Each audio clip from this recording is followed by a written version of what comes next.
اسی طرح تیسرا کام اس رجب کے اندر وہ 27 رجب جو کہ یہ مشہور ہے کہ سرکار دو عالم صلی اللہ علیہ وسلم کو اللہ تعالیٰ نے مکہ سے اٹھا کر بیت المقدس تک لے گئے، اسرا کا سفر کروایا، پھر وہاں بیت المقدس کے اندر انبیاء کی امامت کی،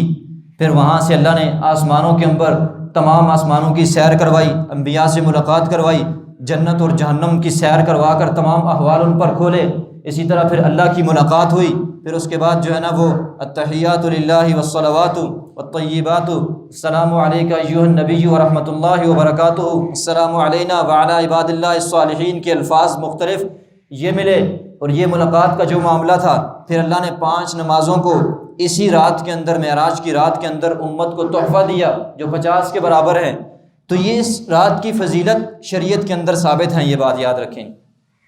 لیکن احادیث کے اندر اب سمجھیں کہ شریعت ہمیں اس کے متعلق حکم کیا دیتی ہے۔ ہمارے ہاں مسجدیں بھر جاتی ہیں، جو پورا سال مسجد نہیں آتے وہ معراج کی جو رات ہے دوڑتے ہیں مسجد کی طرف۔ اب سمجھیں کہ شریعت ہمیں اسے کیسے منانے کا حکم دیتی ہے۔ شریعت کے اندر صحابہ کرام کے درمیان اتنا سخت اختلاف ہے اس رات کے اندر جتنا 12 ربیع الاول سے متعلق بھی نہیں ہے۔ کوئی کہتا ہے کہ یہ رات جو ہے نا یہ ربیع الاول کی رات ہے، کوئی کہتا ہے معراج آپ صلی اللہ علیہ وسلم کو ربیع الثانی میں ہوئی، کوئی جمادی الاولیٰ کہتا ہے، کوئی جمادی الثانی کہتا ہے، کوئی رجب۔ 5 یا 6 اقوال ہیں اس رات سے متعلق۔ اس کی وجہ یہ ہے کہ صحابہ کرام کو اس رات سے متعلق کوئی یہ فکر نہیں تھی کہ اس کے اندر کوئی عبادت کا اہتمام کیا جاتا ہوتا تو صحابہ کرام اس کی تاریخ کو بھی یاد رکھتے۔ خود سرکار دو عالم صلی اللہ علیہ وسلم یہ معراج شریف کا واقعہ انشاءاللہ اپنے موقع پر تفصیل سے بیان کروں گا اور اس کی حکمتیں بھی آپ کے سامنے رکھوں گا۔ سرکار دو عالم صلی اللہ علیہ وسلم 10 ہجری یا 10 نبوی میں یا 11 نبوی میں معراج جو ہے نا آپ صلی اللہ علیہ وسلم کو نصیب ہوئی۔ اس کے بعد 2-3 سال مکہ کے اندر، 10 سال مدینہ منورہ کے اندر سرکار رہے، لیکن کوئی ایسا حکم پورے ذخیرہ حدیث کے اندر نہیں ملتا کہ اس رات کے اندر عبادت کا کوئی تصور دیا ہو، اس کی فضیلت کی کوئی اہمیت بیان کی گئی ہو کہ اس رات کو عبادت کرے گا تو یہ ملے گا، یا صحابہ کرام کا جمع غفیر ہمیں مسجد نبوی کے اندر نظر آتا ہو کہ اس رات کو چونکہ سرکار اللہ کی ملاقات کے لیے گئے تھے، یقیناً اہم واقعہ ہے۔ اس رات کو چونکہ ہمارے اوپر 5 نمازیں فرض ہوئی تھی، اس رات کو چونکہ جنت اور جہنم کی سرکار کو سیر ہوئی تھی، اس رات کو ایک پلک جھپکنے کے اندر سرکار یہاں سے اٹھ کر بیت المقدس کے اندر انبیاء کرام کے امام بن جاتے ہیں، امام الانبیاء بن جاتے ہیں، یقیناً اہم واقعہ ہے۔ لیکن صحابہ کی سنت سے، سرکار کی سنت سے ہمیں یہ کچھ نہیں ملتا کہ اس رات کو وہ آ کر کے جمکٹا لگاتے ہوں اور کوئی عبادت خاص قسم کی عبادت کرتے ہوں، ہمیں کچھ بھی شریعت کے اندر نہیں ملتا۔ تو پھر وہ لوگ اس کے اندر اصل میں وہ لوگ شامل ہیں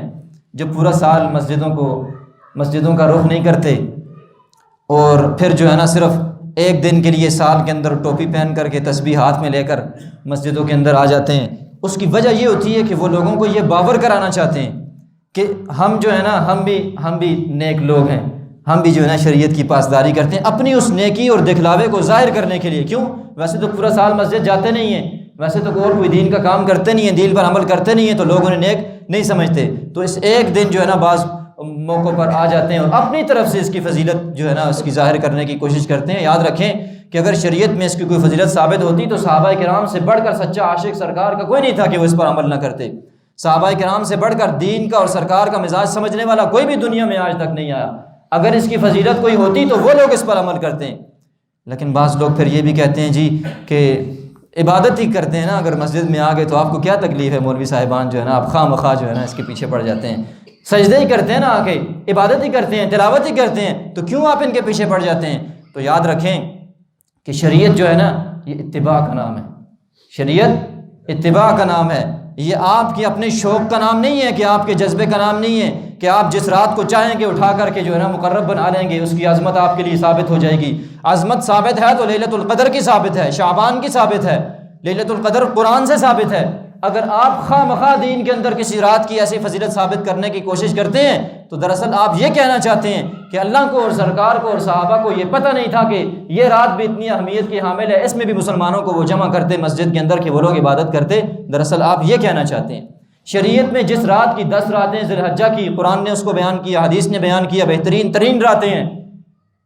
تو شریعت نے جو راتیں ثابت تھی ان فضیلت ان کی شریعت نے آپ کے لیے کھول کر کے بیان کر دی ہے، جن کی ثابت نہیں ہے، جب نہیں ثابت تو نہیں بیان کی تو آپ کو کیا خواہ مخواہ اس کی فکر ہے۔ یاد رکھیں آپ 4 رکعتیں آپ پر فرض ہیں تو 5ویں آپ کہیں اچھا کام ہے نا 5ویں بھی پڑھ لیا کریں ساتھ،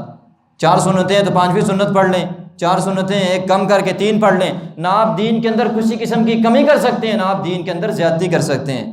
تو شریعت جتنا جس کا حکم دیتی ہے اس کو اتنے تک رکھنا چاہیے۔ آپ پورے رجب کے اندر ہمیں کیا حکم ملتا ہے؟ آپ جس دن مرضی ہے روزہ رکھیں، کوئی خاص، پھر اگلے دن لوگ روزہ بھی رکھتے ہیں، کوئی خاص روزہ اس کا ثابت نہیں ہے کہ ضروری اس کے روزے کو رکھا جائے، اس کو منایا جائے۔ شریعت دراصل میں اتباع کا نام ہے، پورا اسلام عمل کا نام ہے۔ اسلام کے اندر کوئی بھی چیز ایسی نہیں ہے جس کو منایا جائے۔ اور پھر یہ ہمارے بچے، خاص کر ہمارے بڑے بھی ان کی سرپرستی کرتے ہیں، اس رات کو خاص کر یہ جو ہے نا کچھ نہ کچھ شغل لگائی رکھتے ہیں، یہ پٹاخے بجانا، اور یہ تو ویسے بھی آپ سمجھتے ہیں کوئی شریعت کا کوئی ایسا عمل تو نہیں ہے کہ، تو اس رات کو خاص طور پر ہمارے بچے خاص طور پر یہاں بیٹھے ہیں، اس سے بچنا چاہیے کہ یہ ایسی رسم ہے جس کا نہ اسلام سے کوئی تعلق ہے، نہ تمہارے دین سے کوئی تعلق ہے، نہ تمہاری دنیا سے کوئی تعلق ہے، تو بچیں ان سے، اپنے بچوں کو بھی اس سے دور کرنے کی کوشش کیا کریں۔ شریعت ہمیں اس سے منانے کا کیا ہے کہ پورے رجب کے اندر، چونکہ آگے رمضان آ رہا ہے، میں نے عرض کر دیا اس کی تیاری کرنی ہے، اور 2 مہینے سرکار سے چونکہ ثابت ہے کہ اپنے کاموں کو نمٹا کر انسان رمضان کی تیاری کرے، تو اس کی تیاری کا بہترین طریقہ کہ قضا روزے جتنے بھی آپ کے ذمے ہیں، اہتمام کے ساتھ ان روزوں کو رکھیں اور اپنے ذمے سے اس فرض کو ختم کریں، وہ واجب جو آپ کے ذمے ہو چکا ہے۔ دوسرے نمبر پر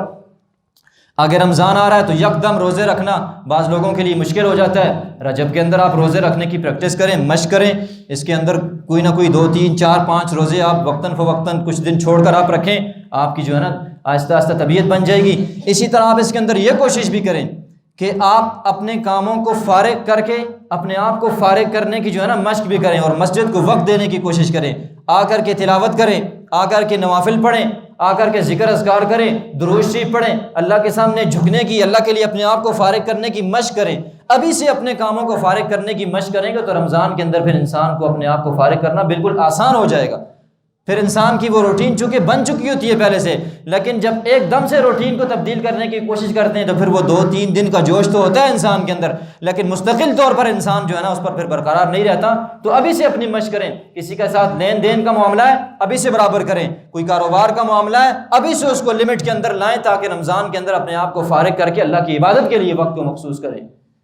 تو اسلام تو ہمیں یہی تصور دیتا ہے، اس مہینے کے اندر کوئی خاص عبادت ہمیں نہیں دیتا، بس یہ ایک دعا ملتی ہے، اللہم بارک لنا فی رجب و شعبان و بلغنا رمضان، بس یہی دعا ملتی ہے۔ اور پورے رجب کے اندر ہمیں کوئی خاص عبادت، کوئی خاص اہتمام صحابہ کرام سے، سرکار سے ہمیں نہیں ملتا۔ اگر ملتا ہے تو جو لوگ مناتے ہیں نا ان راتوں کو، ان کے لیے بہتر تو یہ تھا کہ سرکار جب معراج کے اتنے بہترین واقعے پر تشریف لے گئے 27 رجب کو، اگر یہ کہتے ہیں چلے 27 رجب کو ہی ہوا، تو اس کے اندر تو 27 جو ہے نا 5 نمازوں کا ہمیں تحفہ ملا ہے، جن کا اجر 50 نمازوں کے برابر ہے۔ تو یہ احمق ان کو تو پڑھتا نہیں ہے جو آپ کے ذمے ہیں، جو اس رات کو سرکار تحفہ لے کر کے آئے اور منانے کے لیے آ جاتا ہے جناب اس ایک رات کو، تو یہ دین منانے کا کوئی نام نہیں ہے۔ 5 نمازیں اس رات کے اندر جن کی فضیلت قرآن و سنت سے ثابت ہے وہ پڑھنی چاہیے آپ کو، اس کی طرف توجہ کرنی چاہیے جو آپ سرکار تحفہ لے کر کے آئے، نہ کہ یہ کہ ہم جو چیز ثابت نہیں ہے ان کے پیچھے پڑ جائیں۔ یقیناً جو ہے نا اگر آپ صحیح عقیدے نظریے سے اس مہینے کو گزارنے کی کوشش کریں گے